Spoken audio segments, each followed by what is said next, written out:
प्रणाम, नमस्कार। बहुत स्वागत है आपका उस कार्यक्रम में जिसका नाम है हे प्रभु आनंद दाता। और इस कार्यक्रम में अपने विचारों को लेकर आप हमेशा प्रस्तुत होते हैं और आज भी एक विचार से हम इस कार्यक्रम का आगाज़ करेंगे, शुभारंभ करेंगे। हमारे विद्वान वक्ता हमेशा की तरह हमारे साथ हैं। आप अपने विचार सुझाव जैसे हमारे इन सुधी श्रोता ने हमें भेजा है 7009694440 ये व्हाट्सएप नंबर है, आपकी स्क्रीन पर है, ज़रूर भेजिए। और आज हम जिस विषय पर बात कर रहे हैं वो है बौद्धिक प्रतीत होता है, लेकिन है बड़ा रुचिकर। अक्सर मैं भी खुद को देखता हूँ। ये हमें भेजा है स्नेहल मिश्रा ने भोपाल से। इस सेवानिवृत्त प्राचार्य हैं और हमारा कार्यक्रम बहुत अभिरुचि से देखती हैं। इनका कहना है कि विचार जीवन की एक बहुत महत्वपूर्ण कड़ी है, लेकिन इन विचारों का कई बार बोझ बन जाता है। विचार न रहें ऐसा तो हो नहीं सकता, लेकिन जीवन में क्या निर्विचार होने की जो बात कही जाती है, निर्विकार, निर्विचार, विचारों से मुक्त रहकर ही क्या जीवन का परीक्षण और निरीक्षण बहुत आसानी से किया जा सकता है। क्योंकि ये विचार जब साथ चलते हैं तो ये एक पूर्व धारणा भी बनाते हैं। ये व्यक्ति, जब इन्होंने अपने पुत्र के लिए लिखा कि मैं उसके लिए इन दिनों उसके विवाह के लिए अक्सर हमें जाना पड़ता है, अरेंज मैरिज के लिए सब सहमत हैं, तो हम जब जाते हैं तो कई विचारों की पूर्व श्रृंखलाएं, एक ऐसी लड़की, एक ऐसा परिवार जिसके बारे में हम चंद दिनों पहले ही परिचित हुए हैं, लेकिन हम बहुत सारी धारणाएं बना लेते हैं, बहुत सारी राय बना लेते हैं, और कई बार उसकी वजह से संबंध तय होने के पहले वो एक दुविधा उत्पन्न कर देता है और बाद में पता चलता है कि वो रिश्ता तो बहुत अच्छा था, आप अपने विचारों में उलझकर आप भटक गए और छोड़ दिया आपने। कई लोग जीवन में कहते हैं साहब बड़ा अच्छा प्रस्ताव था नौकरी का, मैं उलझ गया, विचार कुछ ज़्यादा आ गए और मैं उलझता चला गया। तो विचारों के निरीक्षण की सबसे अच्छी प्रणाली क्या निर्विचार होना है? कई बार क्या निर्विचार होना संभव भी है? और निर्विचार होने का तरीका कहा तो जाता है ध्यान करिए, मेडिटेशन करिए, उसमें आप अपना निरीक्षण कर पाते हैं, लेकिन खुद का निरीक्षण करना भी क्या एक विचार नहीं है? बहुत सारे प्रश्न मेरे मन में भी हैं। स्नेहल जी, बहुत धन्यवाद आपको कि आपने इतना महत्वपूर्ण प्रश्न हमें भेजा है। तो चलिए सीधे चलते हैं हमारे विद्वान वक्ता, भगवत गीता के अध्येता, मानस मर्मज्ञ प्रोफेसर डॉक्टर सुरेंद्र बिहारी गोस्वामी जी के समक्ष प्रणाम कर रहा हूँ गोस्वामी जी। देखिए, ऐसा है, कई बार प्रश्नकर्ता ऐसे प्रश्न उपस्थित कर देते हैं शरद जी, जिनको सुनकर मैं बड़ी गहराई में उतर जाता हूँ।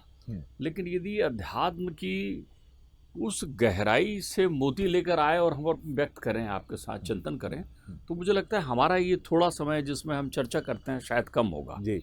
और दूसरा, हम अपनी श्रोताओं के हिसाब से इसको थोड़ा छान देते हैं, बिल्कुल छान देते हैं ताकि वो शब्द सहजता से उनको समझ में आ जाए। कई लोगों और उस पर जो है वो प्रति प्रश्न ना उत्पन्न हो। जी। मुझे तो विचार शब्द का आकर्षण बालपन में तब हुआ था जब एक बार मैं ठिठका और मुझे पिताजी ने उस विचार को समझाया। मैं ठिठका की अशोक वाटिका में हनुमान जी जो हैं वो अशोक के वृक्ष के ऊपर बैठे हुए हैं और नीचे महतारी की दशा को देख रहे हैं।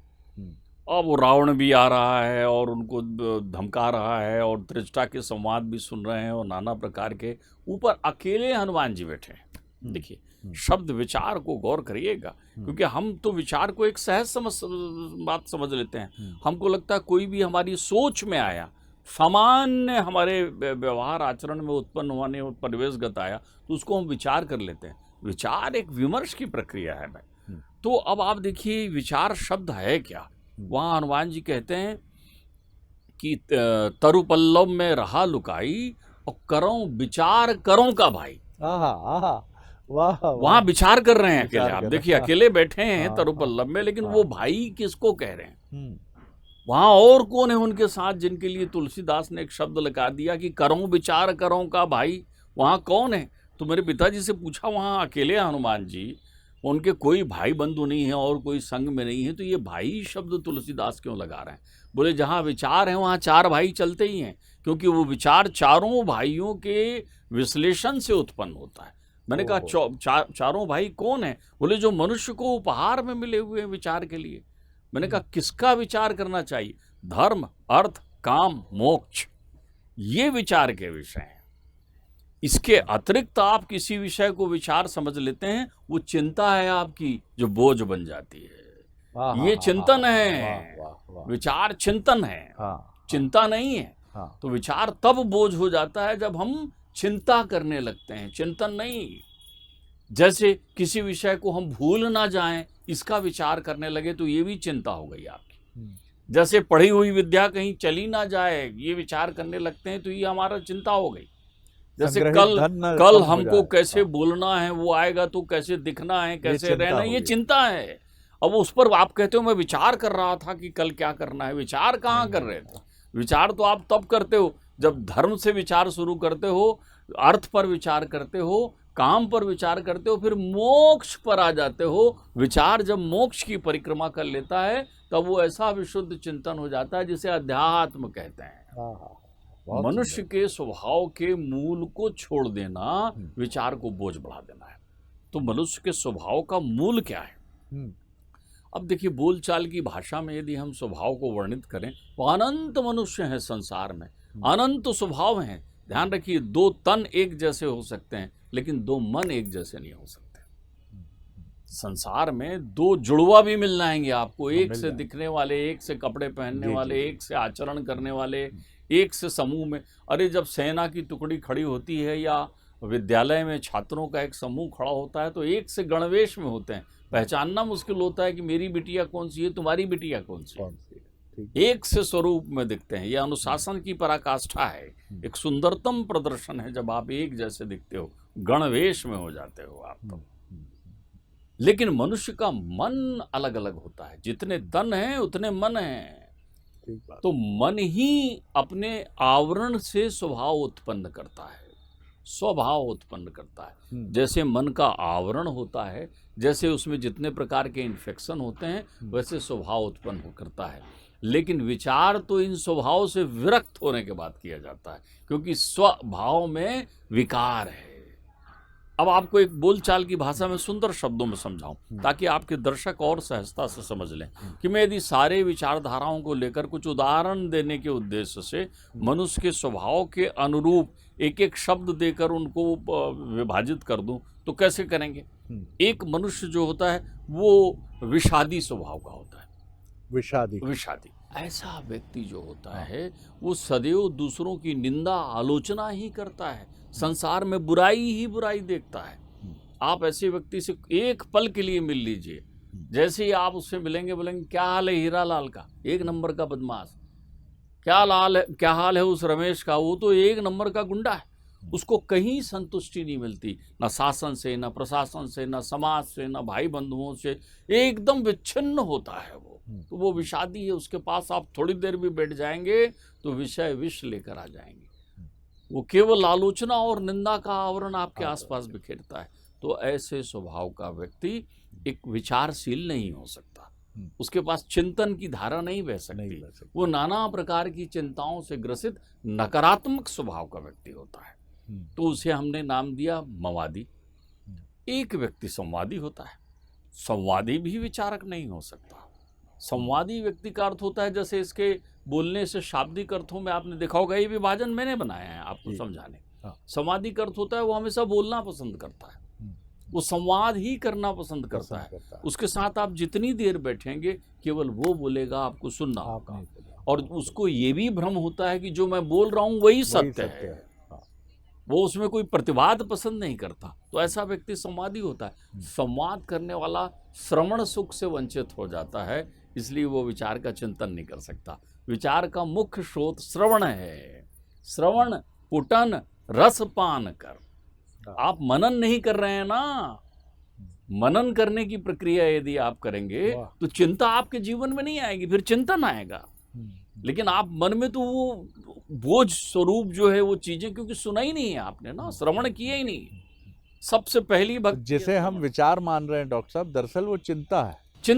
नहीं, बोझ मान रहे हैं विचारों का। प्रश्न ये है कि हाँ, विचार बोझ कब बन जाते हैं, जी। जब उससे चिंतन हट जाती, चिंता आ अब जाती है। हम ये भ्रम को उसको डिस्टिंग्विश अंतर ही नहीं कर पा रहे हैं कि ये चिंता है कि विचार तो है। आप ये देख लीजिए कहीं जी। आप माओवादी तो नहीं हैं, हाँ, हाँ। आप आत्मावलोकन कर लीजिए, ठीक बात है। तो आप विचार से विरक्त हो गए, आप विचारशील नहीं हैं, आपकी एक धारणा सुनिश्चित हो चुकी है, आपने एक धारणा बना लिया, आपने कहा था ना एक धारणा बन जाती है, तो धर लिया है आपने। आपसे बात करते हुए ये तो मैं बारंबार समझता हूँ कि एक तटस्थ दृष्टा या प्रेक्षक होना बहुत आवश्यक है। ये बात आप समझिए, ये भी भ्रम मत पालिए जी। क्योंकि जिस पल आपको ये लग गया कि मैं दृष्टा हूँ, वाह, ओहो, उस पल तो जो है वो दृष्टा से विरक्त हो गए। सही बात ये है। वही बात हो गई बहुत कि सुंदर मैं बात करता कही हूँ, आपने, बहुत दृष्टा तो सुंदर आप बात कभी कही। हो नहीं सकते। बहुत सुंदर बात आप कही तो जी। दृष्टा को दृष्टा पर छोड़ दीजिए, आप तो दृश्य और दृष्टिकोण पर चिंतन करते हाँ, रहिए। हाँ। आप अपनी दृष्टि इतना और आपने दृष्टिकोण इतना बड़ा बनाइए। भ्रम दूर किया है।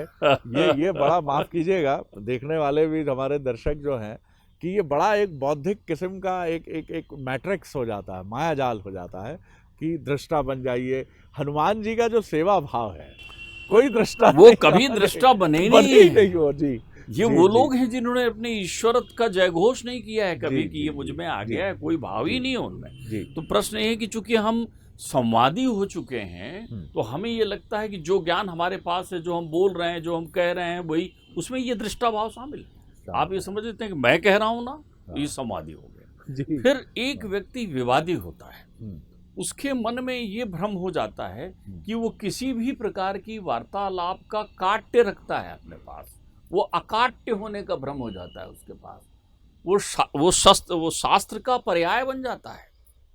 वो आप कुछ भी कहिए, वो आपकी बात को काटेगा, वो आपसे विवाद करने के लिए आतुर रहेगा, विवादी हो गया ये। लेकिन ये हम नहीं है, ये विचार नहीं ले सकते। तो जब विचार करना है तो कौन करेगा? एक होता है गदगदी, गदगद कर देने वाला, उसकी बातें इतनी मनोहर होती, इतनी सुंदर होती कि हमेशा वो सकारात्मक बात ही करता है, वो कहीं नकारात्मकता नहीं देखता। वो गुलाब को देखते समय कांटे की भी सुंदरता को देखता है कि अगर ये कांटा नहीं होता तो गुलाब कैसे यहाँ पर रह पाता। वो सुख को देखते समय दुख की सुंदरतम अनुभूति को व्यक्त करता है कि आहा देखो, इतने आपने तप किया, इतना आपने कष्ट सहा, आखिर आपको ये फल प्राप्त हो गया, इतना सुमधुर है। तो वो सकारात्मक होता है। तो अगर आप विचार लेना चाहते हैं तो सकारात्मक होइए, सकारात्मक होना चाहते हैं तो श्रवण करने वाले हुए, सुनने वाले हुए, मनन करने वाले होइए, आत्मचिंतन करने वाले होइए, अंतर्मन की यात्रा करने वाले होइए। तो फिर क्या होगा? आप जो दुनिया के तमाम मनीषी कह गए हैं, सबसे पहले शुरुआत तो माता पिता से करिए ना कि वो क्या कह रहे हैं। सबसे पहले शुरुआत तो वरिष्ठ जनों से कहिए ना कि उनकी बातों को गुणता। जो विचारशील व्यक्ति होता है उसकी नज़र में ना कोई गरीब होता ना अमीर होता, वो एक कृषक से भी उनकी मीठी बातें सुनता। क्या अनुभव है आपका? उसका ध्यान उसकी वेशभूषा पर नहीं जाता कि दरिद्र नारायण की तरह खड़ा है हमारे बीच में, वो उसकी वेशभूषा से हटकर विचारों को देखता है। जब भी कभी आपको किसी को अवलोकन करते समय उसके रूप, स्वरूप, पहनावों पर अपना ध्यान देते हैं तो आप समझ लीजिए अभी आपकी विचार की पात्रता नहीं आई है। आप ये सोचिए, क्या आप उसके विचार और स्वरूपों का चिंतन करते हैं? क्या आप उसके आचरण का चिंतन करते हैं? क्या आप उसके व्यवहार की अच्छाइयाँ आपको दिखती है? जब भी बुराई आपको दिखने लगे किसी में तो सावधान हो जाइए कि अब आप विचारशील कहीं ना रहे। तो विचारशील व्यक्ति सदैव संसार में सगुणात्मक प्रकृति को देखता है। कई बार लोग आलोचनाओं में या व्यंग में कही गई बातों को ये मान लेते हैं कि अरे ये नकारात्मक है। वो प्रेरणा देने का ढंग हो सकता है। प्रेरित करने के लिए व्यक्ति के विचार में चुनौतियां उत्पन्न हो सकती है, व्यंग उत्पन्न हो सकता है। तो क्या निर्विचार से आशय डॉक्टर साहब मौन रहने की तरफ है, या मौन के एक ऐसे तत्व को है जहां सब उथल पुथल भीतर की शांत है? देखिए, एक बात मैं आपसे कहूं कि इस पर अपनी अब तो इतने एपिसोड हो गए हैं, 500-700 हो चुके होंगे हमारी जो चर्चाएं आपके साथ हुई है। मौन पर भी हमने बहुत बात की है। आपके हे प्रभु आनंददाता के जो लोग हैं वो हमारे आपके संवादों में वो मौन पर भी देख लेंगे तो बड़ा आनंद आएगा उनको। एक व्यक्ति मौन हो ही नहीं सकता, अगर हो गया तो समझ लीजिए जीवन का सारा सार पा गया, क्योंकि जैसे ही वो चुप होकर आंख बंद करेगा वैसे ही भीतर से सब बोलने लग जाएंगे। उसको वो सारी स्मृतियां बोलेंगी, सारे ध्यान बोलेंगे, सारी इंद्रियों के वो विकार बोलेंगे, तो सबका शोर सुनाई पड़ेगा। उस शोर के सरगम में यदि वो वास्तव में मौन हो जाता है, तब उसे एक नाद और एक स्वर सुनाई पड़ेगा। वो नाद और स्वर जो है चिंतन की वो पराकाष्ठा होगी जो उसे शोर के भयाक्रांत स्थिति से मुक्त करके सरगम की शांति प्रदान कर देगा। ध्यान रखिएगा, क्योंकि मौन तब व्यक्ति कहलाता है जब उसे शांति मिल जाए। मौन, शांति मौन का अनुपम उपहार है। शांति तुल्यम तपो नास्ति, फिर उसे कुछ करने की जरूरत नहीं है, और तब विचारों का पट खुलता है, तब शंखनाद करता है आध्यात्म और अपना दरवाजा खोल देता है, और वहाँ से इतना विप्लव ज्ञान प्रवाहित करता है आपके ऊपर कि आपको ऐसा लगेगा कि आनंद की वर्षा हो रही है। तब आप गदगदी हो जाते हैं। वाह, वाह, वाह। तो आपको ये चुनना है कि आप जीवन में विषादी बनेंगे, मवादी बनेंगे, संवादी बनेंगे या गदगदी बनेंगे। ये 4 प्रक्रियाएं हैं जो बहुत महत्वपूर्ण हैं। विषादी यानी कि हर चीज़ में कुछ ना कुछ ऐसा विषाद का, दुख का, नैराश्य का कोई तत्व ढूंढ लेना, प्रतिस्पर्धा का, ईर्ष्या का, और दुख और शोक में, क्योंकि सबसे दुखी व्यक्ति वही है जो प्रतिस्पर्धा में डूबा है। फिर मवादी है जिसके मन में ही कुछ पस की तरह बैठ गया, ईश्वर ना करे, उसी से आहत है वो। संवादी अपनी ही बोलता रहता है, वो पहले ही अकाट्य तर्क अपना एक मन के साथ, अकाट्य क्या, उसके पास कुछ नहीं है, लेकिन वो मानता है कि इसने ये कहा तो मैं ऐसे निरर्थक बता दूंगा। और फिर चौथी अवस्था है गदगदी, जिसको कोई रुचि नहीं है। वो आप उससे ब्रह्म तत्व पर बात करेंगे तब भी वो मुस्कुरा के यही कहेगा कि भैया आनंद उठाइए, आनंद में चलिए। और डॉक्टर साहब के साथ बात करके सबसे महत्वपूर्ण बात ये आती है कि धर्म, दर्शन, अध्यात्म को गूढ़ता में मत उलझाइए। इसको दृष्टा, प्रेक्षक, ऐसे शब्द जो हैं ये कई बार सुनने में, पढ़ने में, बोलने में बहुत अच्छे लगते हैं, लेकिन ये करना एक युग बदलने जैसा है। अपने भीतर ही की बात हम करें तो, और ये आपने कर लिया तो फिर इससे श्रेष्ठ कुछ नहीं है। तो बेहतर ये है कि एक चिकित्सक की तरह, जैसे एक चिकित्सक हमारे शरीर का परीक्षण करके उसमें जो रोग तत्व होता है उसका वो निवारण कर देता है और कहता है अब आप इतने इतने वर्षों के लिए तो सुरक्षित हैं, आगे कोई तकलीफ हुई तो मैं मौजूद हूँ। ऐसे ही हमें अपना चिकित्सक होना है कि शरीर में आएंगी चीज़ें, प्रतिस्पर्धा, दुख, शोक, जलन, ईर्ष्या, कुढ़न, उनको निकाल देना है अपने शरीर से। फिर वो हमला करेंगी तो फिर हमें उन्हें चुनना है और उन्हें निकाल देना है। और इसी पूरी प्रक्रिया में शायद कभी वो घटे जिसे मौन कहते हैं, शायद इसे कभी कहें कि हम अपने ही शरीर से बाहर निकलकर अपने को देख पाएं और मोक्ष तत्व की तरफ बढ़ चलें। जी डॉक्टर। मेरे को इसमें ये चिंतन ध्यान आ रहा था कि सकारात्मकता जो है वो मौन पद का सूचकांक हो सकता है। जी। तो आप अपनी सोच को सकारात्मक बनाइए, क्योंकि ये सारे प्रश्न जो हैं, प्रतिप्रश्न जो हैं, आपके नकारात्मकता का भी प्रतीक हो सकते हैं। जब आप किसी चीज को इस स्वरूप में पढ़ें, जब तक आपको उसको पठन, पाठन, अध्ययन, अध्यापन, श्रवण करने से आनंदानुभूति हो रही हो, अर्थात आप उसमें किसी बालक की तरह रस ले रहे हो, तब तक तो आप विचारशील हो सकते हैं। लेकिन जब उसको बोझ में, यही कारण है कि हमारे पढ़ने वाले विद्यार्थी जो दिन रात 24 घंटा पढ़ते हैं वो विचारशील नहीं होते हैं। वो पठन तो होते हैं, विचारशील कब होते हैं? जब उनके साथ उनके शब्दों के जो, उनके जो पाठ्यक्रम की जो पुस्तकें हैं वो नृत्य करने लगती है, उनकी रुचि उसमें उत्पन्न हो जाती है। तो जैसे बालक की रुचि उत्पन्न हो जाने पर वो उसमें आनंद प्राप्त करता है, वैसे ही आपकी यदि विचारों के प्रति सुरुचि उत्पन्न हो जाती तो विचार लाइए ना, और आप सुनिए ना, समझिए ना। कभी भी विचारशील बनने का सबसे अच्छा साधन है, जैसा हमको कहा है कि जिस पथ से महापुरुष गए हों उस पथ पर चलिए। तो विचार आपके इर्द गिर्द नृत्य करें, उसमें आपको आनंद की अनुभूति हो। अगर वो आपको भ्रम में डाल रहे हैं, वो आपको चिंता में डाल रहे हैं, वो आपको परेशान कर रहे हैं, वो आपको आपकी इन्फीरियरिटी कॉम्प्लेक्स को डेवलप कर रहे हैं, तो फिर ये विचार नहीं है। आप तो हमला झेल रहे हैं। नाम ज़रूर विचार है, चाहे वो कोई पुस्तक हो, चाहे वो कोई कार्यक्रम हो, चाहे वो किसी संत का प्रवचन ही क्यों ना हो, क्योंकि उसमें भी आपने उसके उस तत्व को ले लिया जो आपको परेशान कर रहा है। ये कतई नहीं करना है आपको। इसका बहुत ध्यान रखिए। आपके विचारों और सुझावों का हमें इंतज़ार रहेगा। अगले एपिसोड में आपसे फिर मिलेंगे। प्रणाम, नमस्कार।